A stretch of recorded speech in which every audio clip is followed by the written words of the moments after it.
Pastor, uma das coisas que a gente faz muito aqui é perguntar como você virou o jogo. E o senhor é um homem posicionado, é um escritor, é um pastor, é um professor, lidera congresso, lidera um movimento no Brasil. Hoje é uma voz que tem sido ouvida, e eu não tenho medo de errar, a mais ouvida sobre jejum e cuidado com o corpo. Tem um livro sobre jejum, um livro recente sobre cuidado com o corpo. Agora, sempre foi assim na sua vida? Você sempre teve essa preocupação ou teve uma hora em que o jogo virou? Teve uma hora que o jogo virou. A parte do jejum entrou cedo na minha vida. Eu comecei a jejuar aos 15 anos de idade. Aos 18 já fazia de 3 a 7 dias na água quase todo mês. Fui crescendo na prática ao longo dos anos. Cuidado do corpo, demorei para virar o jogo. É um dos grandes arrependimentos que eu tenho, não ter entendido isso antes e não ter dado exemplo nessa área antes. Mas mesmo quando eu estava assim, no auge do sobrepeso, e já pesei bastante, estamos falando a mais de 60 quilos do que eu estou hoje. Caramba! Eu mantinha uma vida que intercalava jejum. O problema era entre os jejuns não me cuidar com o resto, com alimentação. Então, eu já tinha muitos benefícios do jejum. No futuro, combinado a toda a questão do cuidado do corpo, o jejum teria um excelente impacto na minha saúde. Eu acho que antes eu deixava ele agir só na vida espiritual. Depois eu consegui tirar esse resultado dele também. Mas a virada do jogo, eu vou começar lá no auge, quando eu estava com 153 quilos. 153. Foi meu recorde de sobrepeso. Eu e Kelly, minha esposa, recebemos a visita de uma pastora amiga nossa lá da Itália, Rosela Infátio. Ela veio acompanhada de uma amiga, uma discípula, que também era médica.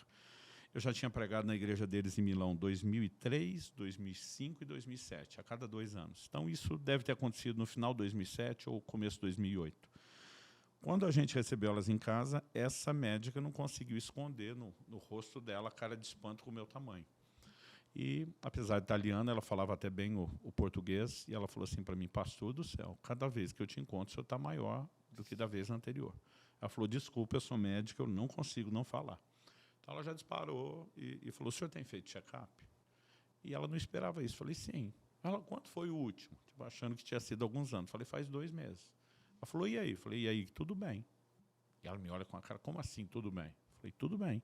Ela fez uma cara de que não acreditava. Eu já virei para minha esposa e falei: Kelly, pega os exames. Tipo, vamos esfregar na cara dela. Não precisa pegar. Eu falei: não, você está fazendo cara que não está acreditando. Ela falou: desculpa, pastor, é difícil acreditar que um cara do seu tamanho está bem, mas sua palavra para mim vale mais que o exame, não vou olhar. Já que sua palavra vale, colesterol, eu ainda fui checando, diabetes, triglicerídeos, pressão alta, tudo em ordem. Ela, curiosa, falou assim: quem que fez esse check-up foi um cardiologista? Eu falei: foi. Ela falou: o que ele falou? Estou curiosa. Eu falei: ele ficou bravo. Jogou o exame na mesa assim, a atitude dele era meio de hostilidade, né? E ele falou assim para mim: digamos que o senhor tem mais sorte do que juízo. Não era para estar tão bem com um peso desse. E dentro de mim, eu numa mentalidade errada, que eu chamo ela hoje de espiritualização exagerada, eu estou pensando: some de Deus. Aí ela olha para mim, essa médica, e fala assim: pastor, eu vou discordar do seu médico. O senhor não está tendo sorte, não. O senhor só está ganhando tempo. E ela falou uma frase que foi o início do processo. Não deu resultado imediato, mas foi o início. Ela disse assim: o corpo é que nem cartão de crédito. Primeiro o senhor gasta, depois vem a fatura. Ela falou: por enquanto o senhor só está gastando. E pra caramba. Essa conta vai chegar e vai chegar alta. Eu, na minha cabeça, está amarrado, em nome de Jesus. Como se você pudesse sair gastando e amarrar a fatura depois, né? Então, aquilo ficou martelando, não me dava descanso, aquela frase. Não fiz nada a respeito. 1 ano depois, minha pressão subiu. 1 ano depois, tive que começar a controlar com medicamento. 1 ano depois da pressão, disparou o diabetes. O corpo começou a gritar. Pesado. A fatura começou a chegar. A fatura chegou. Uau. Quando chegou, e o duro que você ainda pensa, né? Aquela miserável me amaldiçoou. Tipo, não foi eu, foi ela que fez. Aí eu falei: não, eu tenho que arrumar isso. Então, no susto, com medo da condição de saúde, todo mundo falando que era a combinação dessas 2 condições, eu comecei a mudar o estilo de vida e perder peso. Eu fui descendo, mas assim, em menos de 1 ano, eu perdi 27 quilos. Uau. Eu despenquei. Quando bateu 126, eu lembro até hoje, não era o 127, nem 125, 126, a pressão normalizou e o diabetes também. Quando normalizou, eu malandramente parei de emagrecer. Tipo, objetivo alcançado, nunca mais subi além desse peso. mas iria ficar anos. Então, tem gente que fala assim, eu já vi vídeo seu daquela época. Eu falo, daquela época, na fase 1 dos 153 quilos, não tem vídeo na internet. A gente não produzia muito conteúdo nessa época. A fase 2 tem alguns antigos, que aí estamos falando dos 126. Então, eu ainda fiquei tranquilo uns anos, mas Deus começou a usar muita gente para me confrontar de diversas formas e maneiras sobre a importância do cuidado. Eu brinco, eu ativava o modo blindagem, na minha cabeça eu dava o mute no controle remoto, né? A boca da pessoa está falando, mas você não está ouvindo mais nada. Mas em 2013, somado a série de coisas, eu conheci um camarada, e aí sim, para mim, foi a virada do jogo. 2013. 2013, novembro de 2013. Estamos falando aí de 11 anos atrás. Cerca de 11 anos. 10 e um meio, né? Menos 10 e meio. Aí, nas minhas andanças pelo Brasil, mas principalmente em alguns países da Europa, o pessoal me perguntava muito se eu conhecia um pastor chamado Paulo Canuto. E aquilo foi me deixando curioso. Não conheço. Até tínhamos alguns amigos em comum, mas a gente nunca se viu, nunca se encontrou. Mas eu fui ficando curioso. Finalmente, em novembro de 2013, eu descobri que eu ia falar no mesmo evento que ele. Eu abria a conferência, ele fechava. Eu não ia ficar até o fim. Então, estava na torcida dele estar na abertura e ele estava. No final da reunião que eu tinha pregado, eles prepararam uma janta na igreja mesmo. Hoje já não como à noite, depois do culto. Raramente, vamos falar assim. Mas naquela época era o praxe, e a gente foi comer. A comida era relativamente mais saudável, mas esse cara fez o menor pratinho. De todo mundo estava na sala. Eu, quando vi aquilo, achei que era a chance de me aproximar, quebrar o gelo. Mas, lógico que eu não queria falar de dieta, de comer pouco. Eu estava com 126 quilos. Mas eu cheguei... Era o assunto que você não queria falar. Mas só para puxar papo, falei para ele, está se cuidando. Mas já ia dar aquela guinada no assunto. Quando eu falei, está se cuidando, ele olha para mim e pergunta, quantos anos você tem? Aí eu pensei, deu ruim, porque quando um cara com mais de 60 anos pergunta sua idade, ele vai te dar sermão, você pode ter certeza disso. Falei, deu ruim. Eu tinha 41 na época, hoje estou com 51. E quando eu falei 41, ele falou, não, estou perguntando sua idade, porque quando eu tinha 44 anos e achei que estava perto dos 40, ele falou assim, eu morri. Ele falou isso, falei, pera, você o quê? Ele falou, eu morri. Como assim morreu?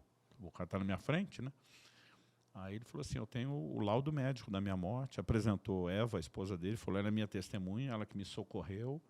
Eu, nessa hora, eu gosto de fazer pergunta. Já conheci alguns que morreram. E eu sempre faço perguntas. Falei, como é que foi esse negócio? Aí ele falou assim, os médicos me reanimaram 5 vezes. Ele falou, nas primeiras 4 eu voltei.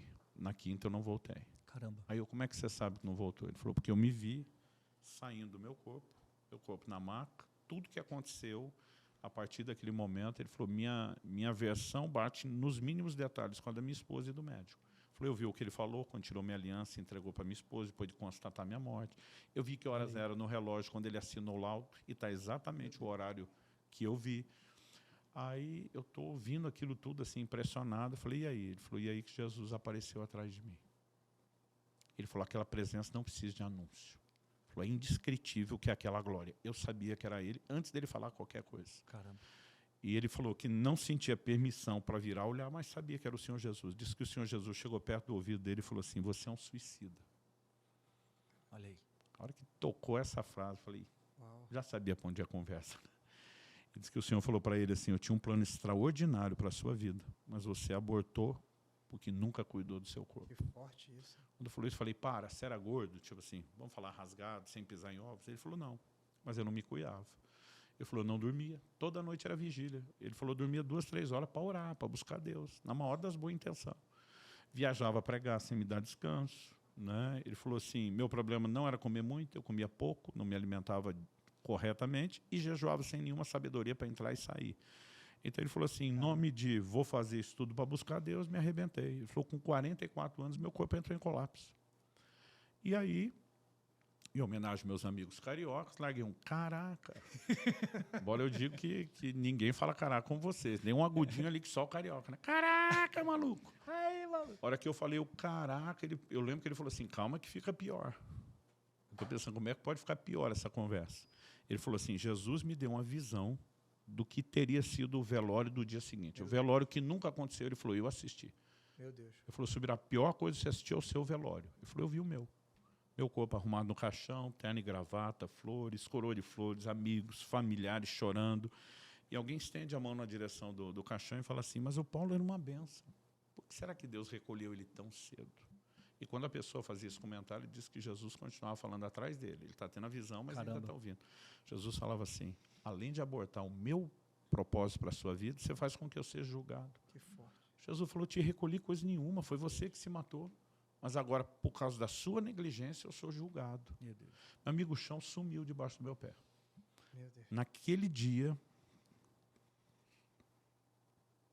e mais 10 anos depois, ainda sou grato a Deus, isso me emociona. Eu levantei daquela mesa e falei para Deus, nunca mais o Senhor vai chamar minha atenção de novo sobre isso.